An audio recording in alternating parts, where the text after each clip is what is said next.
Shalom, bertemu kembali dalam program Means of Change, menuju perubahan menjadi pribadi yang berkenan kepada Bapa dan layak menjadi mempelai Kristus di akhir zaman. Tema yang saya bawakan hari ini, hidup Kristen tak ada kompromi. Di dalam 2 Tawari pasal 20 ayat 37b katakan, karena engkau bersekutu dengan Ahazia, maka Tuhan akan merobohkan pekerjaanmu, lalu kapal-kapal itu pecah dan tak dapat berlayar ke Tarsis. Perjalanan hidup orang percaya tidaklah mudah. Ada harga yang harus dibayar, karena Tuhan tidak menghendaki kita memiliki kehidupan yang serupa dengan dunia. Firman Tuhan di dalam Roma pasal 12 ayat yang kedua katakan, janganlah kamu menjadi serupa dengan dunia ini. Artinya, hidup kita sebagai orang Kristen adalah hidup yang tak mengenal kompromi dengan dunia ini. Cerita mengenai Yosafat, dia adalah seorang yang dipakai Tuhan, tapi dia adalah orang yang kompromi. Karena Yosafat adalah seorang yang takut akan Tuhan, tetapi karena tidak mawas diri, menjadi kurang peka akan pimpinan Roh Tuhan, maka ia salah dalam melangkah. Kemudian Yosafat Raja Yehuda bersekutu dengan Ahazia Raja Israel yang fasik perbuatannya. Ia bersekutu dengan Ahazia untuk membuat kapal-kapal yang dapat berlayar ke Tarsis. Kapal-kapal itu dibuat mereka di Ezion Geber. Yosafat lupa siapa dirinya. Lalu ia bersekutu dengan orang fasik membuat kapal-kapal dengan tujuan supaya mereka dapat pergi ke Ofir dengan harapan supaya dapat mengangkut emas untuk memuaskan keinginan atau kedagingan mereka. Tetapi Tuhan tidak berkenan dengan perbuatan Yosafat ini. Oleh sebab itu ia mengutus Eliezer untuk bernubuat kepada Yosafat. Terdapat dalam 1 Raja-Raja 22 ayat 49. Kapal-kapal itu tidak lagi pergi ke sana, sebab kapal-kapal itu pecah di Ezion Geber. Peristiwa yang menimpa pekerjaan Yosafat ini kiranya dapat menjadi pelajaran berharga bagi kita sebagai orang Kristen.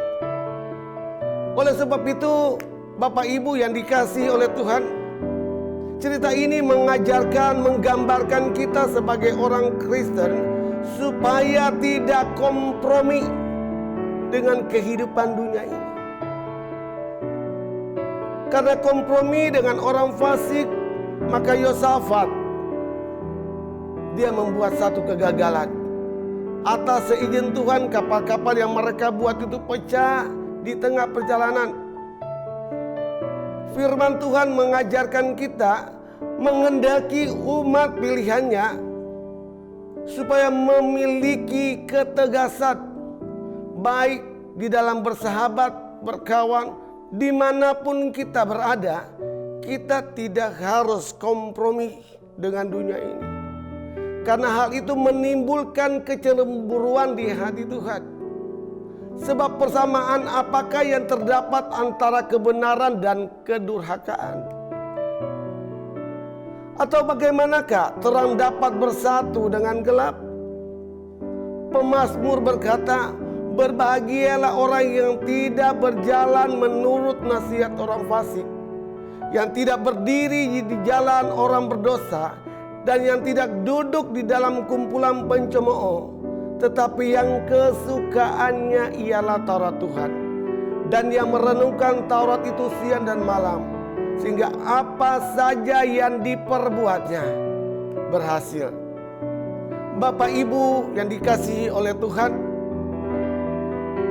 Tuhan memilih kita menjadi umat kesayangannya. Oleh sebab itu, kita jangan terbuai dengan ajakan atau bujukan yang sering dunia tawarkan. membuat kita tergiur, sehingga membuat kita kompromi dengan namanya dosa. Firman Tuhan katakan, berubahlah oleh pembaruan budimu supaya kita dapat mengenal mana kehendak Tuhan dan mana kehendak diri kita sendiri. Oleh sebab itu Bapak Ibu Saudara yang dikasihi oleh Tuhan, di dalam kehidupan saat ini banyak orang yang mengeluh, banyak orang yang putus asa.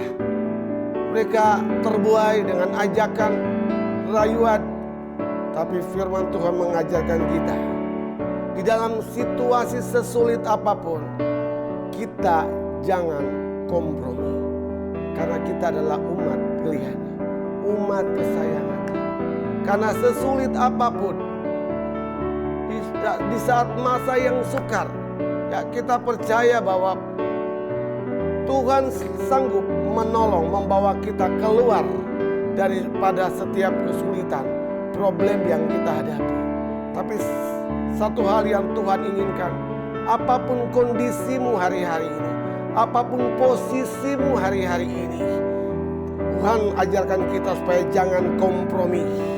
Jangan kompromi, karena itu adalah satu kekejian di mata Tuhan.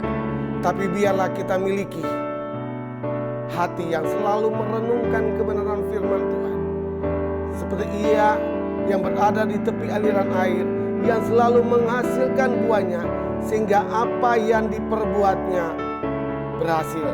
Oleh sebab itu Bapak Ibu yang menyaksikan acara ini, bagi mereka yang tidak mau gagal, milikilah hidup yang berbeda dengan dunia ini, yaitu jangan kompromi.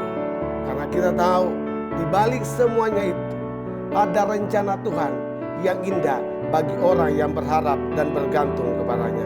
Tuhan Yesus memberkati.